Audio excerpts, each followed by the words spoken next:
but on average, we're looking at about $200 a deal. About 200. Yeah. So if you do 3 to 5 on average, you're looking at somewhere in the range of 600 to $1,000 a day. Yep. I got 5 deals today and I only worked 4 hours. So my name is Tommy Duncan. Yes, Tommy Duncan. And I have been on the team since January 15th. So this is about like my fifth month. What month has been your best month? Honestly, this coming up month right now. Yeah. What do you think you're Yeah. pacing? You mind sharing what you think you're pacing? If you don't want to jinx it, you could say your previous best month. Okay. Well, no, this month is just pacing incredibly. I'm averaging 3 to 5 deals a day on in a market that's just incredible. I got 5 deals today and I only worked 4 hours. That's crazy.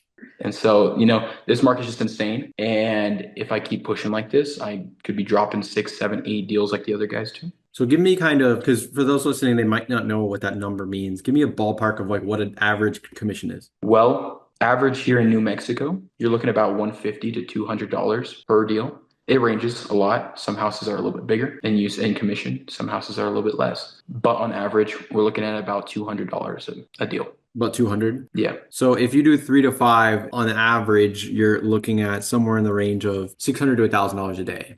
Yep. So what would you say to someone that number sounds great? Like we talk to guys that are in door to door, even though in like $300 in a day is good to them. Like what would you say to someone about 600 to $1,000 a day to make them believe it's real? It's real. I didn't believe it before, but I took the leap and it's transformed my life.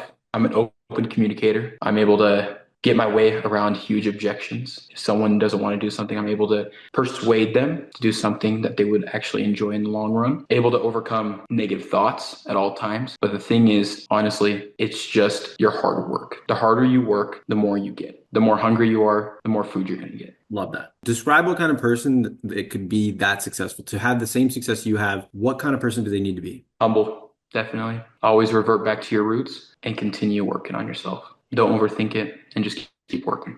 So describe community solar to me to someone who hasn't heard it. Like what would you say? Okay, so it's a state program that opens up in about 26 states in the United States of America. This legislation opened up so that all residents in a certain area, in a certain utility, can receive a reduction on their bill from certain solar farms. So these solar farm developers, they provide a reduction through credits and they apply them to the bill and give them back, essentially saving you money every single month. And it's a guaranteed savings. Love it. So you're at the door, you're literally selling the idea of a discount. Yes. Or not, I think of it. You are giving a discount and your goal is to get them to understand it. Yes. Now, whenever we tell people this, they say, why wouldn't people say yes?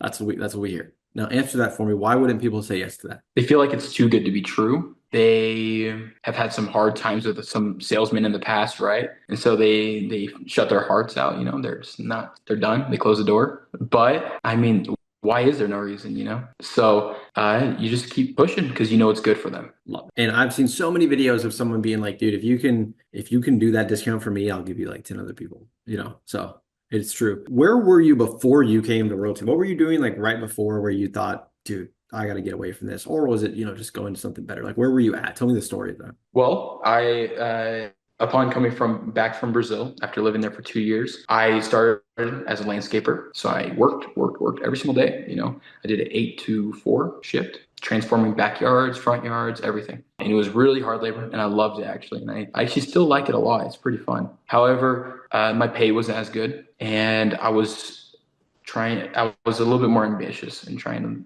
learn a lot more in other trades. And so I was searching in a lot of different jobs. Well, in searching for a job, right, I was offered many different jobs and I ended up putting my 2 weeks out. And one of those jobs that I was looking at was actually this job. I saw the ad and I was like, well, this could be something cool, something that I've done before was sales. And I feel like it's something that could honestly benefit my future in communication and leadership and a bunch of other qualities, right? Well, I tried it and I was luckily enough to get this position where I'm at right now. So how have you changed? Where's the biggest impact been? I feel like my biggest change was honestly, it's still developing for me. I overthink a lot. So I put super high expectations for myself that honestly are not achievable at the rate I'm at right now. And so sometimes I get a little hard on myself. And I've been like that for so long. But this job has taught me to stay humble, keep good goals, work for those goals, and then push yourself to push more. And then goal after goal, setting mini goals before that great goal that you want, right? So it helped me plan out and execute something greater. Got it. Love it. Last here, what would you say to someone who's on the fence? They've seen the ads, they're thinking, man, I don't believe it. What would you say to that person that's debating coming out and changing their life, but they're still stuck in their old environment? Get out the comfort zone. Nobody can be successful in their comfort zone. Love it. Tommy Duncan, ladies and gentlemen. I appreciate it, man. Hopefully this message gets out to someone and they make the decision. I think your story alone shows that with grit and a good brain on your shoulders,